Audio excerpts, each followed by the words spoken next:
생각해보면 우린 참 평생을 다른 사람하고 밥상을 마주하며 살아왔어요. 직장에선 동료들이랑, 집에선 가족들 먼저 챙기느라 정작 나는 뭘 좋아하는지, 뭘 먹고 싶은지 생각할 겨를도 없이 바빴죠. 그래서 혼자 먹는 밥은 왠지 좀 쓸쓸하고 어색한 풍경? 뭐 그랬을 거예요. 근데요, 혹시 요즘 그 북적이는 식탁보다 조용히 혼자 먹는 밥이 이상하게 편안하고 오히려 기다려진 적 없으신가요? 이런 마음이 들 때, 나 왜 이러지? 혹시 외로움을 타나? 아니면 성격이 좀 이상해졌나? 하고 낯설게 느끼셨을 수도 있어요. 은퇴하고 홀로 식사하는 시간이 많아진 남편분도 자식들 다 키워서 내보낸 어머님도 시끌벅적한 모임이 점점 피곤하게 느껴지는 분들도 사실 이건 누구에게나 찾아올 수 있는 아주 자연스러운 감정이거든요. 그리고 바로 이 질문 뒤에 우리 뇌가 보내는 아주 흥미로운 이야기가 숨어 있습니다. 네, 바로 이겁니다. 지금 여러분이 느끼는 그 편안함, 그거 외로움의 신호가 아니에요. 오히려 여러분의 뇌가 인생의 다음 단계로 접어들면서 훨씬 더 현명하고 깊어지고 있다는 정말 멋진 성숙의 신호인 거죠. 그래서 오늘 왜 혼자 먹는 밥이 이렇게 편안하게 느껴지는지 그 심리학적인 비밀 3가지를 하나씩 아주 재미있게 풀어보려고 합니다. 이 이야기를 다 듣고 나시면 아마 그동안 막연하게 느꼈을지 모를 어색함이나 죄책감이 기분 좋은 확신으로 바뀔 겁니다.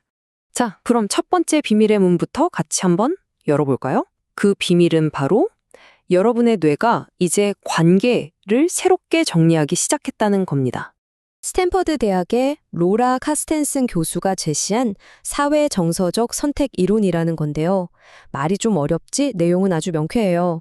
사람은 나이가 들수록 내 시간이 영원하지 않구나 이걸 본능적으로 깨닫게 된대요.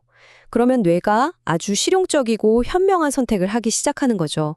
한정된 내 에너지를 아무데나 쓰지 않고 이 관계가 지금 나한테 정서적으로 정말 중요한가? 이 질문을 던지면서 관계를 자동으로 필터링하는 겁니다. 한번 생각해 보세요. 젊었을 때는 뭐 하나라도 더 정보를 얻고 한 명이라도 더 많은 사람을 아는 게 중요했잖아요. 그게 다 기회고 자산이라고 생각했으니까요. 하지만 인생의 후반기로 갈수록 우리 뇌의 목표 자체가 바뀝니다. 새로운 자극이나 넓은 인맥보다는 내 마음을 편안하게 해주는 깊은 관계, 정서적인 만족감이 훨씬 중요해지는 거죠. 이건 성격이 까다롭게 변한 게 절대 아니고요. 뇌의 운영체제가 훨씬 더 지혜롭게 업그레이드된 거라고 보시면 돼요. 이게 딱 와닿는 이야기가 하나 있어요. 올해 63이신 김 여사님 이야기인데요. 수십 년 동안 한 번도 안 빠지고 나가던 동창 모임이 있었는데 언제부턴가 그 자리가 즐겁다기보다는 에너지가 쭉 빨리는 느낌이 들더래요. 집에 돌아오는 길에 너무 허기져서 편의점에서 그냥 삼각김밥 하나를 사서 먹었는데 세상에 그날 먹었던 어떤 비싼 음식보다 그 삼각김밥이 제일 맛있고 편안하게 느껴졌다는 겁니다. 이게 바로 뇌가 먼저 신호를 보낸 거예요. 이제 이 모임은 당신에게 큰 의미를 주지 못합니다. 하고 말이죠. 그런데 단순히 관계 문제만으로는 이 모든 게 다 설명되지 않아요. 혼자 먹는 밥이 주는 그 편안함 속에는 훨씬 더 근본적이고 중요한 비밀이 숨어 있습니다. 바로 자율성의 회복입니다. 저명한 심리학자인 에드워드 대시와 리처드 라이언은 사람이 진짜 행복을 느끼려면 딱 3가지가 필요하다고 있어요. 바로 자율성, 유능감, 관계성. 그런데 이 중에서 진짜 핵심 중의 핵심이 바로 자율성입니다. 이게 뭐냐면 내 삶의 운전대를 내가 잡고 있다는 느낌, 내가 스스로 선택하고 결정한다는 바로 그 감각이에요. 한번 돌이켜볼까요? 우린 정말 평생 누군가를 위해 밥을 먹어왔어요. 내 입맛보다는 애들 좋아하는 반찬을 만들고 내가 먹고 싶은 것보다는 손님이나 상사가 좋아하는 식당을 골랐죠. 그런 우리에게 온전히 내가 먹고 싶은 걸 내가 원하는 시간에 나만의 방식대로 먹는다는 건요. 잃어버렸던 내 삶의 주도권을 되찾는 아주 상징적이고 중요한 행위인 겁니다. 이건 절대 이기적인 게 아니에요. 진짜 나 자신을 되찾는 과정인 거죠. 몇 해 전에 아내와 사별하신 이른의 어르신께서 하신 말씀인데 정말 가슴에 와닿더라고요. 처음엔 혼자 밥 차려 먹는 게 너무 서러워서 눈물로 드셨대요. 그런데 한 1년쯤 지나니까 놀라운 변화가 찾아온 거예요.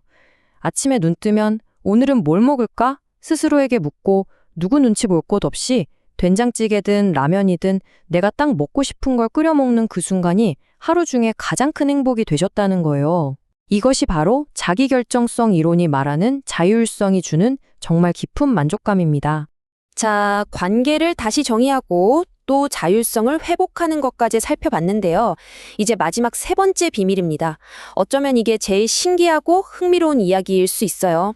우리 뇌 안에 숨겨진 아주 특별한 기능에 대한 이야기거든요. 우리 뇌에는요, 디폴트 모드 네트워크, 줄여서 DMN이라는 아주 특별한 회로가 있어요. 쉽게 말해서 뇌의 창의적인 쉼 모드 같은 건데요. 정말 신기하게도 우리가 뭔가에 막 집중할 때는 조용하다가 멍하니 있거나 아무 생각 없이 쉴 때 이 회로가 막 활성화돼요. 근데 이때 뇌가 그냥 노는 게 아닙니다. 흩어져 있던 과거의 기억들을 착착 정리하고 나는 누구인가, 자신을 돌아보고 앞으로 어떻게 살지 조용히 계획하는 아주 깊고 중요한 내면 작업을 하고 있는 거예요. 평생을 교직에 계셨던 65세 최 선생님 이야기입니다. 퇴직하고 혼자 식사하는 날이 많아졌는데 처음에는 식당 주인이 혼자 오셨어요? 하고 묻는 말이 그렇게 쓸쓸하게 들렸대요. 그런데 어느 순간부터 창밖을 보면서 조용히 밥 먹는 그 시간이 하루 중 가장 소중한 시간이 되더랍니다. 아버지도 선생님도 아닌 그냥 온전한 나로 존재하는 시간.